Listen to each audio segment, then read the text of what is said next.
जय श्री राम। दीप उत्सव की आप सभी को बहुत बहुत बधाइयाँ हों।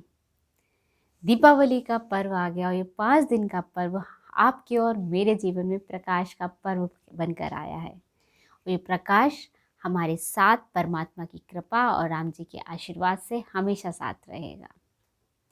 पहला दिन धनतेरस।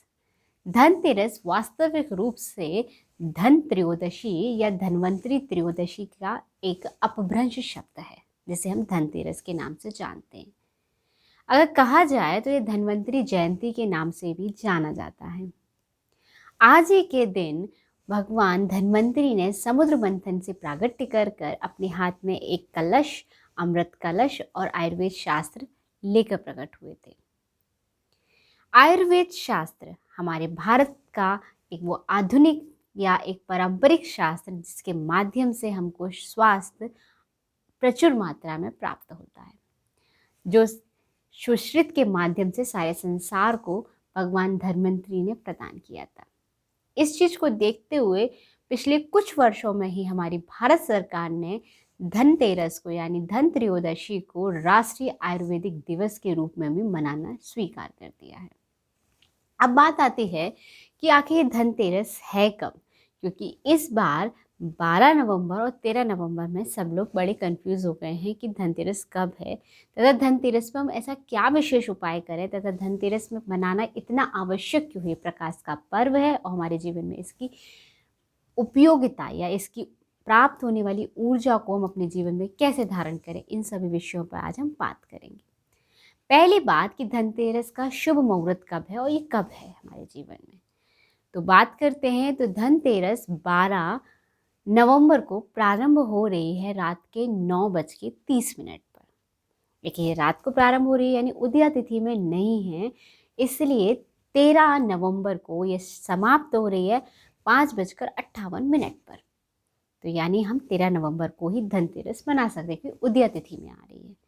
दूसरी बात कि धनतेरस का जो पूजन है हम वो कितने बजे करेंगे, तो धनतेरस का जो पूजन हम करेंगे वो 5:28 शाम को 5:28 से करेंगे, जो 5:55 तक कर सकते हैं हम उसका आराम से पूजन।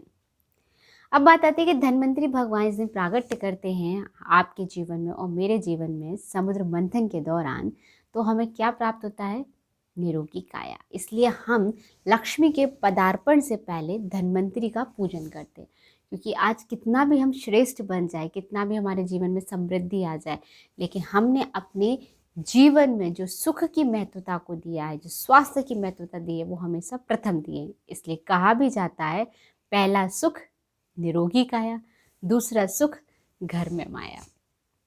तो आपके और मेरे जीवन में अगर सुख की प्राप्ति चाहिए यानी निरोगी काया की प्राप्ति चाहिए तो हम धन्वंतरी भगवान का पूजन करते हैं।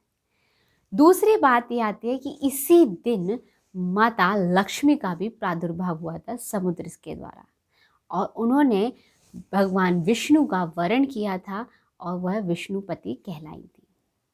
तो जब विष्णु का पति मतलब विष्णु को उन्होंने वरण किया, पत्नी के रूप में उन्होंने पाया था, तो इसी दिन जब भी आप अपने घर के लिए लक्ष्मी लेने जा रहे हैं तो धनतेरस वाले दिन ही अपने घर में लक्ष्मी को लेकर आइए। क्यों? क्योंकि आज ही के दिन माता का जन्मदिन भी हम कहें तो अतिशयोक्ति नहीं होगी। समुद्र के द्वारा माता आज ही के दिन धनतेरस वाले दिन ही प्राकट्य हुआ था माँ का। वैसे तो कहा जाता है कि माँ जो लक्ष्मी है वो भगवान विष्णु के हृदय में निवास करती हैं, लेकिन लीला करने के लिए जैसे राम और सीता लीला करने के लिए नीचे आए, श्री कृष्ण और राधा लीला करने के लिए गोधाम से नीचे आए, ऐसे लीला करने के लिए माता और भगवान विष्णु ये नीचे भी आते हैं।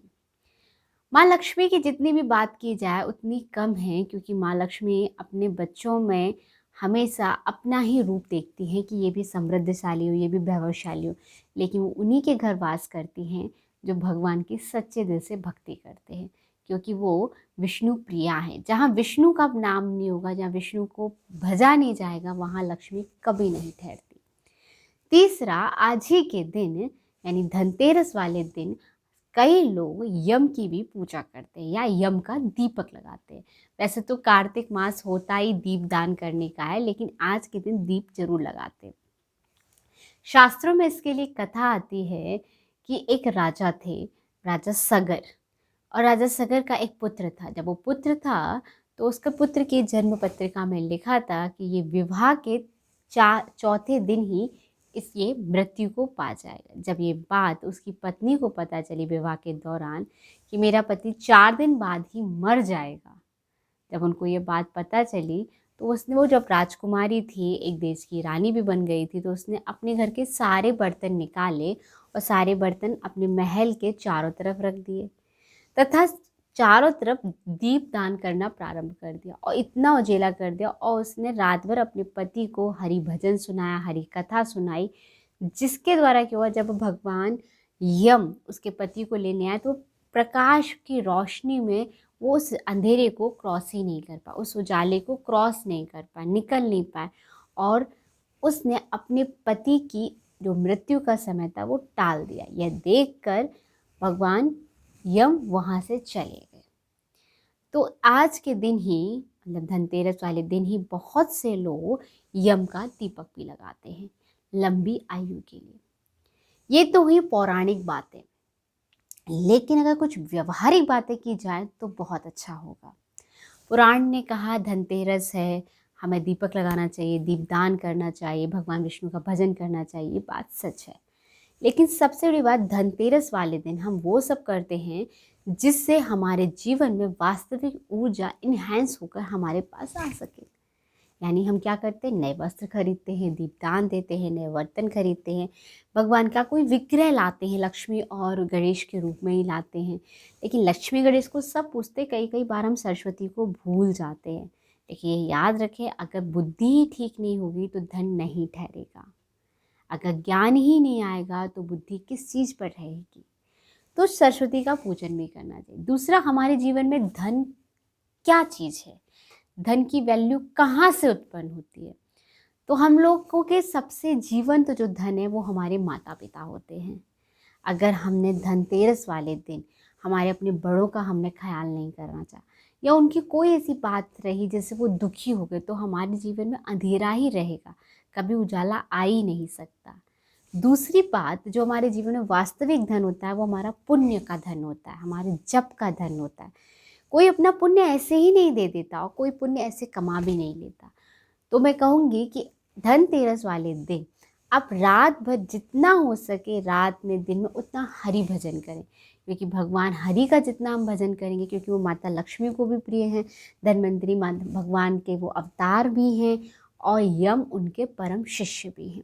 तो भगवान का जितना संभव हो सके उतना भजन करें उस दिन। तीसरा कहा गया कि इस दिन नए बर्तन लाए जाते हैं, खासकर कलश लाया जाता है, जैसा भगवान धन्वंतरी के हाथ में होता है। तो कलश, वो कलश क्या कहता है हमसे, वो कलश कहता है कि आप अपने जीवन में जिस दिन धन की प्रवेशता करो उस दिन ज्ञान की बुद्धि को भी बनाओ, क्योंकि या वो कलश सोने का होता है या चांदी का होता है। तो ज्ञान की बुद्धि की प्रवेशता के लिए उस कलश की स्थापना करते हैं। ये सब बात हमारी व्यवहारिक होती है। लेकिन कुछ देखा जाए कि ये सारी चीज़ हम जो करते हैं इससे क्या प्रभाव होता है ना। तो देखने में आता है कि हम जितना कुछ भी दीपावली के दिन करते हैं, ये कोई ना कोई चीज़ हमारे किसी न किसी ग्रह से संबंधित होती है, और हमारे ग्रहों से संबंधित होने के कारण ये हमारे उस ग्रह को बहुत अच्छी तरह से इन्हांस करती है, बहुत ही अच्छे तरीके से। मतलब कहा जाए कि कार्तिक का महीना बहुत ही पुण्य का महीना होता है। इस पूरे महीने हम दीप दान करते हैं, यानी प्रकाश को अपने जीवन में स्थान दे रहे हैं।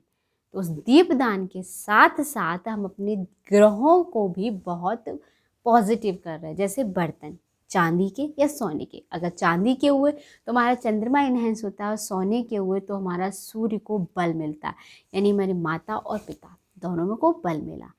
दूसरा, इस दिन हम फूलों से घर को सजाने की प्रयास करते हैं, रंगोली से सजाने से प्रयास करते हैं। ये फूलों से सजाना, रंगोली से सजाना, इत्र की खुशबू को महकाना, ये सब जो कुछ होता है ये शुक्र का प्रतिनिधित्व करता है। फिर मिट्टी के दीपकों को जलाते हैं या पीतल के दीपकों को जलाते हैं, तो मिट्टी का दीपक ये मंगल का प्रतीक हुआ। हम अपने मंगल को बल दे रहे हैं उसमें रोशनी, यानी सूर्य के सानिध्य के द्वारा। ठीक है। फिर हरे क्या, हम उसके अशोक के पत्ते लगाते हैं, पान के पत्ते लगाते हैं, आम के पत्ते लगाते हैं। ये बुद्ध को इन्हांस करता है हमारे जीवन में। तो कि बुद्ध ग्रह कितने पावर तरीके से हमारे जीवन में प्रवेश करता है। फिर हम चौक पूरते हैं वो हल्दी से, वो हमारे जीवन में गुरु को महत्व देता है। अगर आपका गुरु कमज़ोर है तो बहुत अच्छे से गुरु उस दिन, या हमारे पूर्वज इतने अच्छे फॉर्मूलाज बना के गए कि आपके जीवन में जाने अनजाने भी अगर कोई ग्रह साल भर के लिए खराब हो रहा है तो कार्तिक का महीना भगवान विष्णु को अति प्रिय महीना है। और इस दिन आपका किया गया प्रत्येक कर्म कहीं ना कहीं ग्रहों को बहुत ज़्यादा अच्छे से प्रभावित कर देता है। हम एक दूसरे को कुमकुम का तिलक लगाते हैं, आपके मंगल को बहुत अच्छे से प्रभावित कर रहा है। शुक्र प्रभावित हो ही गया। हम अपने घर की सफाई करते हैं, ये शनि को बहुत अच्छे से बल देता है, क्योंकि आपका घर पूरा रोशनी से साफ हुआ, गंदगी इसमें से निकली। जो कॉर्नर साफ करते हैं हम अपने घर के, नुक्कड़ साफ करते हैं, जो बचे हुए स्टोर साफ करते हैं, राहु और केतु का प्रतीक होते हैं। तो आप इस तरह से जाने अनजाने सारे ही ग्रहों को अपने आप बल दे देते हैं। अगली बात मैं बताना चाहूँगी कि धनतेरस आ ही गई है, तो आप विशेष रूप से क्या प्रयास कर सकते हैं। अगर आप अपने जीवन में सच में चाहते हैं कि बहुत अच्छे से सूर्य बली हो, क्योंकि सूर्य कारक होता है आपके पिता का, सूर्य कारक होता है आपके सरकारी नौकरी का, सूर्य कारक होता है आपके तेज का, सूर्य कारक होता है आपके समृद्धि का। तो आज के दिन जो आप लोटा खरीद रहे हैं, या जो कलशा खरीद रहे हैं, या जो कलश आप विशेष रूप से आज के दिन जो लेके आए, कोशिश करें वो पीतल का हो। अगर पीतल का नहीं, आप चांदी का लाना चाहते हैं तो वेल एंड गुड, आप चांदी का लाइए। उस पर मैं कहूँगी आप थोड़ा सा जाइए, सुनार से कहिए इसको सोने का पानी भी इस पर चढ़ा दें।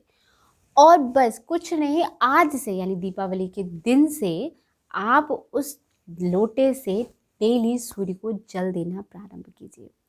आप समझ भी नहीं पाएंगे कितनी जल्दी आपको गवर्नमेंट जॉब मिल सकती है, क्योंकि आज के दिन का जो किया गया उपाय होता है वो साल भर में हमको बहुत अच्छे से रिचार्ज कर देता है। बाकी मैंने कहा भगवान विष्णु का जितना नाम जाप किया जाए, जितना राम का नाम का जाप किया जाए, वो आपके और मेरे जीवन में बहुत जल्दी प्रकाश की समृद्धि करेगा। धनतेरस यानी धन त्रयोदशी आपके जीवन का वास्तविक धन है, आपका कमाया गया पुण्य, आपके माता पिता और आपके रिश्ते। क्योंकि अगर परिस्थितियाँ कितनी भी विकराल हो, लेकिन अगर माँ बाप साथ हैं, उनका आशीर्वाद पास है और हमारे अपने रिश्ते हमारे साथ हैं, तो उन परिस्थितियों में से निकला जा सकता है। कोविड ने कम से कम हमें इतना तो सिखा दिया कि सब कुछ हमारे पास होते हुए भी अगर रिश्ते पास नहीं हैं तो अकेलापन खा जाता है।